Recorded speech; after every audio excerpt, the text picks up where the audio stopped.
আল্লাহ পাক বলেন আল্লাযীনা আমানু ইউকাতিলুনা ফি সাবিলিল্লাহ, যারা নাকি ঈমানদার তারা লড়াই করে আল্লাহর পথে। ওয়াল্লাযীনা কাফারু ইউকাতিলুনা ফি সাবিলিহিত তাগুত, আর যারা কাফের তারা লড়াই করে তাগুতের পক্ষে। তাগুত কারা? যারা আল্লাহর আইন নিজেরা মানে না, অন্যদেরকেও মানতে দেয় না, বাধা দেয়, এরা কি? তাগুত। তাগুত অর্থ হচ্ছে সীমা লঙ্ঘনকারী, যারা সীমার বাহিরে চলে গিয়েছে। নিজে মানি না সেটা ভিন্ন ব্যাপার, কিন্তু আরেকজনকে মানতেও দিব না, এটা হচ্ছে সীমা লঙ্ঘনকারী। হযরত মূসা আলাইহিস সালামকে আল্লাহ পাক ফেরাউনের কাছে পাঠালেন। আল্লাহ পাক বললেন ইযহাব ইলা ফিরআউনা ইন্নাহু তাগা, ও আমার পয়গম্বর মূসা ফেরাউনের কাছে যাও, কারণ হচ্ছে ইন্নাহু তাগা, ফেরাউন হচ্ছে সীমা লঙ্ঘনকারী। ফেরাউন তার রাষ্ট্রের মধ্যে কোনো পুত্র সন্তান জন্মগ্রহণ করলেই কি জবাই করে দিত, হত্যা করে ফেলত। কেন? ওই ভয়ে ফেরাউনের শত্রু হবে, মূসা নামক একজন নবী আসবে, এসে কি ফেরাউনকে ধ্বংস করবে। ফেরাউন সেই ভয় কি করছে, তার এলাকাতে তার দেশের মধ্যে যত সন্তান জন্মগ্রহণ করত সবাইকে কি করত? মেরে ফেলত। আল্লাহ রাব্বুল আলামিন এই পৃথিবী সৃষ্টি করেছেন। এই পৃথিবী কার? আরেকটু জোরে বলেন, এই পৃথিবী কার? এজন্য আমরা গোলামি করব কার? আল্লাহ রাব্বুল আলামিন বলেন ইয়া আইয়ুহান নাসু উবুদু রাব্বাকুমুল্লাযী খালাকাকুম ওয়াল্লাযীনা মিন ক্বাবলিকুম লাআল্লাকুম তাত্তাকুন।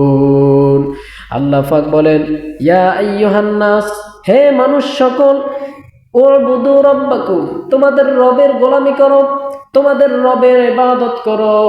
আল্লাযী খালাকাকুম, যিনি তোমাদেরকে সৃষ্টি করেছেন, শুধু তোমাদেরকে সৃষ্টি করেন নাই, ওয়াল্লাযীনা মিন ক্বাবলিকুম, তোমাদের পূর্বে যারা এসেছে, তোমাদের পূর্বপুরুষ সবাইকেই তিনি সৃষ্টি করেছেন। সকলের সৃষ্টিকর্তা কে? সে আল্লাহ রাব্বুল আলামিন বলছেন আমি সৃষ্টিকর্তা, এজন্যই আমার গোলামি করো। গোলামি চলবে কার? নেতার গোলামি চলবে, খাজা বাবার গোলামি চলবে, কারো গোলামি চলবে না। গোলামি চলবে শুধু জমিনদার, গোলামি চলবে তার, ঠিক কিনা? আল্লাহ রাব্বুল আলামিন পৃথিবীর মানুষকে শুনিয়ে দিচ্ছেন, ও পৃথিবীর মানুষ শোনো, তোমরা যদি গোলামি নাই করো আমার কিচ্ছু আসে যায় না, কিন্তু কেন গোলামি করবা না? আল্লাহ পাক কোরআন শরীফের অন্য আয়াতের ভিতরে বলেন আফাগাইরা দীনিল্লাহি ইয়াবগুনা ওয়া লাহু আসলামা মান ফিস সামাওয়াতি ওয়াল আরদি তাওআন ওয়া কারহা। আল্লাহ রাব্বুল আলামিন বলছেন তোমরা কি আল্লাহকে ছাড়া অন্য কারো ইবাদত করবে?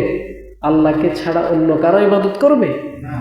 আল্লাহ পাক বলেন অথচ আকাশে যা আছে, জমিনে যা আছে, আকাশ আর জমিন দুইটার ভিতরে যা আছে সব কিছু গোলামি করে কার? তাওআন ওয়া কারহা, সব কিছু আইন মানে কার? আকাশ আর জমিনে যা আছে সব আইন মানে আল্লাহ। এজন্য তাদের মধ্যে কোনো কি নাই? বিশৃঙ্খলা নাই, অশান্তি নাই। অশান্তি শুধু মানুষের ভিতরে। অশান্তি কোথায়? মাছগুলো আল্লাহর আইন মানে বলে মাছগুলো নদীর ভিতরে শান্তিতে আছে, জঙ্গলের ভিতরে জঙ্গি প্রাণীগুলো আল্লাহর আইন মানে বলে তারাও শান্তিতে আছে, কিন্তু মানুষগুলো আল্লাহর আইন মানে না বলে অশান্তি, ঠিক কিনা? মানুষ আল্লাহর আইন মানতে চায় না, শান্তি